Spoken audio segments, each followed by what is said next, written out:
Seja bem-vindo a mais uma Escola Bíblica. É com alegria que nos encontramos novamente, nós, a Palavra de Deus e, claro, a companhia do pastor Daniel Vicente, que tem sido aquele que ao longo destes dias, destas lições, nos tem ajudado a compreender e a conhecer mais este tema do que é isto de ser um mordomo de Deus. Obrigada, pastor Daniel Vicente, por estar aqui connosco. É sempre um privilégio estar contigo e poder continuar a explanar estes temas da Palavra de Deus e que tanto nos ajudam a compreender aquilo que a Palavra de Deus tem como propósito para a nossa vida.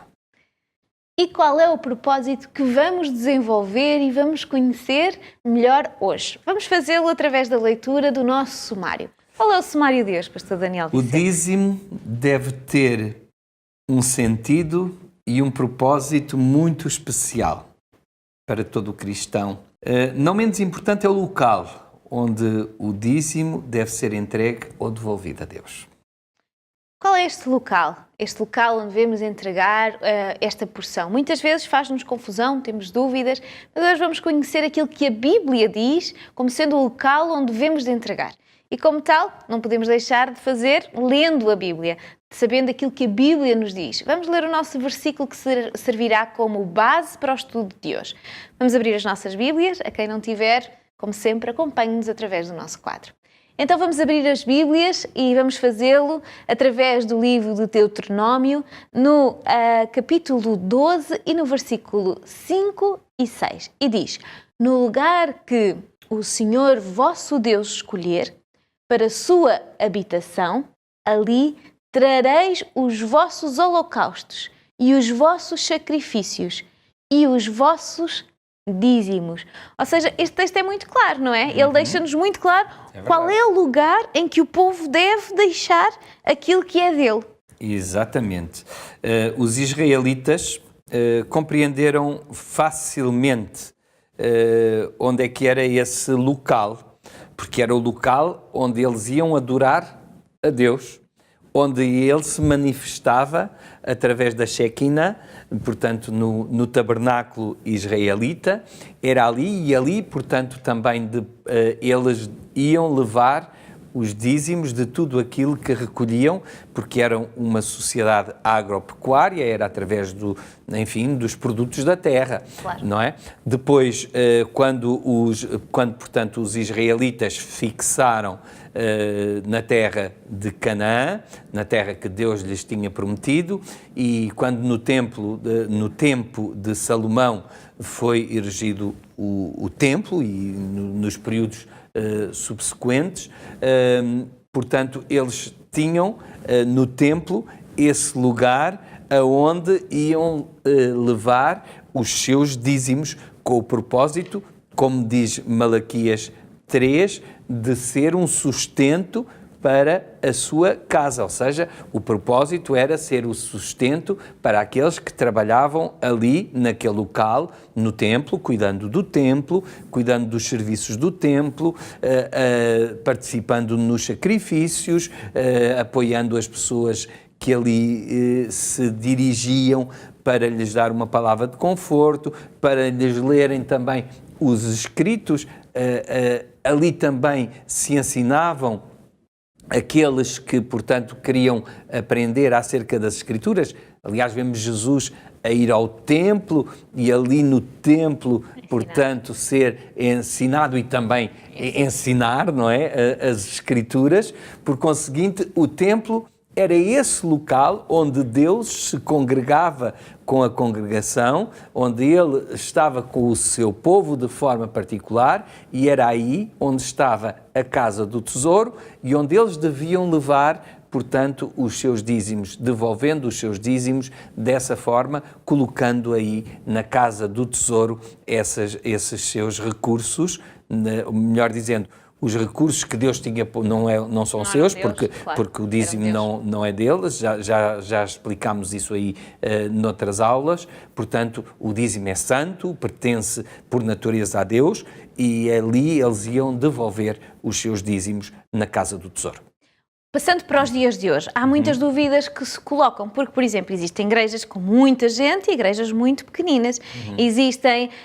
como a divisão, ela é feita, por exemplo, uma igreja que tem 500 membros, ela vai ter um valor de dízimo muito grande, mas existem igrejas que têm 20, 30, por isso mesmo, se ficasse só local, seria uma divisão não correta, não é? E não era uma divisão igual para todos. Exatamente. Como é que funciona para que seja feita uma divisão, que não seja em excesso para uns e em falta para outros? Como é que Deus inspirou, como é que Deus ensinou que devemos fazer esta devolução? Sem qualquer crítica particular às igrejas congregacionalistas, eu acredito num sistema universal de igreja, uma igreja que é, portanto, uma estrutura mundial em que os dízimos são canalizados para um centro e desse centro são distribuídos uniformemente para, portanto, todos aqueles que trabalham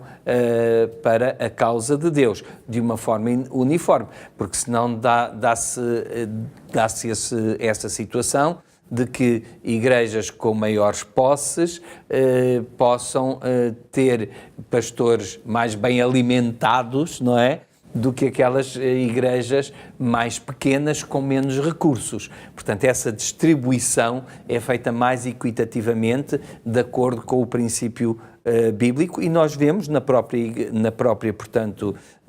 Bíblia, na primeira estrutura de igreja, que havia uma igreja central, que era a igreja de Jerusalém, não é? E que a partir daí, os apóstolos iam, portanto, gerindo todos os campos que se iam abrindo. Paulo, na passagem que portanto, já mencionámos aqui noutra aula, ele dizia que outros me sustentaram porque vocês não foram capazes de me sustentar. Portanto, a Igreja também evolui como sistema, não é? Hoje não temos um local fixo, portanto, um único templo em todo o mundo onde isso aconteça e, portanto, deve haver uma estrutura que permita que isto aconteça.